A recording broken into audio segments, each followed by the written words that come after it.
Je suis invité dans la famille de mon frère pour Noël avec ma mère, donc je suis chez elle. On a quelques kilomètres à faire pour y aller, donc on va rester quelques heures, j'imagine, dans cette soirée. Et ma mère a un peu peur que les chiens mettent un peu le bordel, clairement, à l'extérieur de la maison. Donc elle se dit, tiens, je vais les mettre à l'intérieur, je vais les mettre dans le salon et on va aller profiter de cette soirée de Noël. Donc on y va, ça se passe bien, c'est génial. On rentre et ce qu'elle redoutait le plus, bien sûr, est arrivé.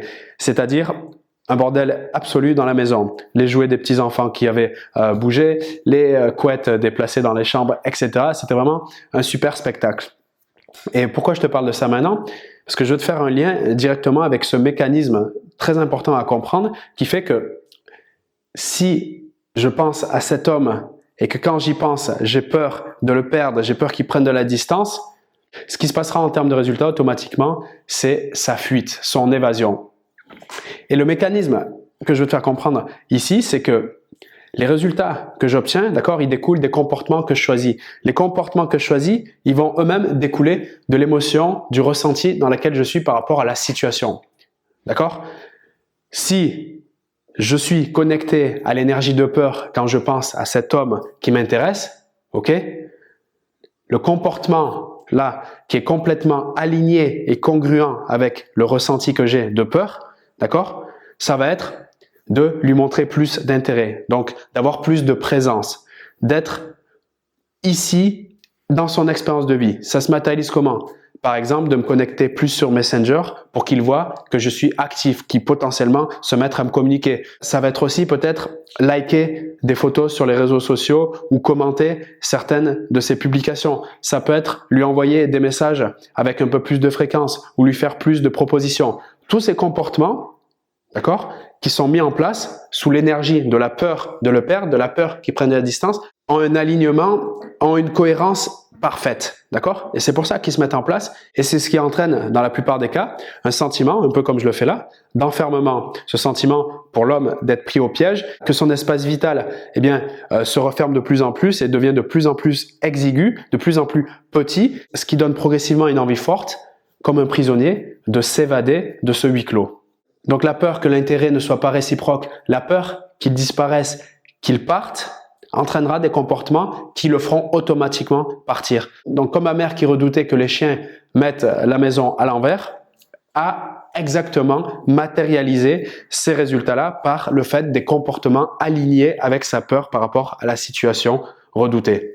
Donc en comprenant ce mécanisme, pour avoir les résultats que tu souhaites, qui sont ici, c'est-à-dire le résultat final, tu comprends qu'il faut changer les comportements, d'accord? Mais les comportements, tu les changes par rapport au ressenti, ou même dit autrement, à l'énergie que tu es avant de mettre en place le comportement. Parce que comme tu l'as compris, entre le comportement et l'énergie, le ressenti que tu as, il y a toujours une congruence, un alignement. Donc, si je suis dans l'énergie de la peur, je vais entraîner des comportements de protection, des comportements qui vont me faire amener plus de proximité, être plus présente, plus visible et qui entraînent du coup le résultat que je veux pas, l'enfermement de sa part et l'envie de partir. Donc, changer le comportement, c'est avant tout changer l'énergie. Parce que il y a énormément de conseils que je peux te partager dans les vidéos, des conseils très pratiques en termes de communication, donc qui sont des actions, des comportements. Mais si tu es dans l'énergie de peur de le perdre pendant que tu fais les comportements, à ce moment-là, il va y avoir une incongruence. Du coup, le comportement va pas avoir la prise nécessaire pour avoir le résultat que tu souhaites. C'est pour ça qu'il faut revenir non pas sur le comportement en priorité, mais sur l'énergie, sur le ressenti que tu as à l'égard de la situation, les pensées que tu as, la perception que tu as par rapport à cette relation. Au fond, les croyances que tu en as et la confiance que tu en as que ça va marcher, c'est à ce niveau-là le plus important que tu changes et qui logiquement va entraîner des comportements congruents, d'accord? Plus confiants, avec plus de foi, qui vont entraîner des résultats beaucoup plus significatifs et beaucoup plus plaisants pour toi. Parce que pour l'exemple de ma mère, quand elle laisse, bien sûr, la plupart du temps, les chiens dehors, alors peut-être ils s'excitent un peu les 5 premières minutes quand il y a le postier qui vient, voilà, il y a la dopamine qui vient, il y a la motivation, c'est cool. Mais la plupart du temps, quand ils restent à l'extérieur, ils sont super bien, ils foutent pas le bordel, ils ont un espace de vie, ils sentent de la liberté et c'est génial, ils sont super joyeux, c'est super cool. De la même manière, quand toi, Tu peux même te rappeler une personne qui te plaisait pas énormément, d'accord? Qu'est-ce que tu avais comme comportement? Tu avais des comportements qui étaient alignés au fait que tu n'as pas peur de le perdre et tu es complètement OK, au pire si la personne elle est plus intéressée par toi. Donc tu avais un comportement complètement aligné avec ça, qui était l'opposé d'écrire des messages régulièrement, d'aller sur Messenger, de fouiner sur Instagram, etc. Et du coup, tu avais le résultat que cette personne, elle te poursuivait encore plus. Pourquoi? Parce que tu étais détaché justement de cette peur qu'il disparaisse, qu'il t'oublie, etc. Et ce qui faisait que lui, ça renforçait son envie d'aller vers toi et au fond de te conquérir. Donc dans ce cas, comme tu es à l'aise, comme tu es confiante, tu es sereine, tu as des comportements alignés avec ça qui sont je fais ma vie tranquille, je prends soin de moi, je m'occupe de nourrir mes valeurs, mes objectifs, mes projets, si je dois voir mes amis, je vois mes amis, etc. Et du coup, ça entraîne le résultat que lui, il se dit, tiens, ouais, elle me plaît beaucoup parce qu'elle n'est pas à mes trousses, elle me laisse beaucoup d'espace vital, ça me plaît et du coup, waouh, je suis attiré par elle. Le truc vraiment à retenir dans cette vidéo, et bien sûr, je peux t'accompagner en coaching personnalisé pour mettre ça en place concrètement dans ton expérience, mais le truc à retenir, c'est si je veux des nouveaux résultats, je dois vraiment partir du sommet, c'est-à-dire de quelle est la perception que j'ai par rapport à la situation et quel est le ressenti dans lequel je suis. Si je vois que je suis dans un ressenti qui est un peu, tu vois, comme je le fais là, un peu en contraction, un peu de la peur, du doute, etc., à ce moment-là, fort naturellement, peu importe les comportements que je vais mettre en place, je vais avoir les résultats qui sont alignés avec ma perception et mon ressenti par rapport à la situation. Donc ça, c'est vraiment important de le considérer et de faire ce switch à chaque fois que tu vois que tu as le résultat qui te correspond pas.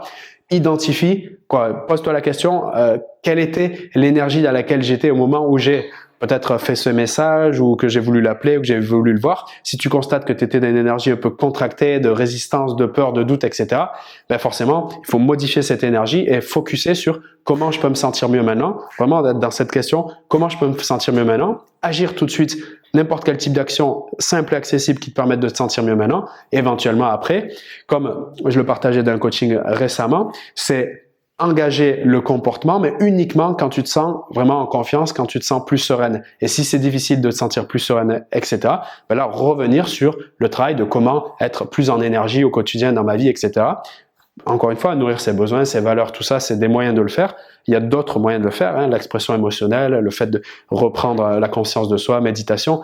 Enfin, les moyens pour pouvoir se sentir mieux et, dit autrement, remonter son niveau d'énergie et avoir plus de confiance, c'est pas ce qui manque, mais il faut vraiment repartir de cette base. Alors, c'est pas le truc le plus sexy, le plus immédiat, bien sûr, en termes de mise en pratique que tu peux avoir. Et en même temps, c'est celle qui va te faire avoir les résultats que tu veux dans la durée. Comme par exemple, avoir une personne qui s'engage avec toi, qui est plus stable dans cette relation et qui a vraiment envie de construire un truc avec toi. En tout cas, si c'est ton objectif, tu dois absolument partir de ce niveau-là. Encore une fois, si tu veux que je t'accompagne personnellement, regarde la description de cette vidéo, je te propose des coachings privés personnalisés. On va prendre ton cas dans le détail, analyser ce qui fonctionne, ce qui fonctionne pas et mettre les meilleures actions pour obtenir ce que tu veux et notamment ton épanouissement dans tes relations sentimentales. Je te souhaite une très belle journée et surtout une merveilleuse année. Salut à toi. Hey baby, don't you know that I got a bone to pick with you? No, why?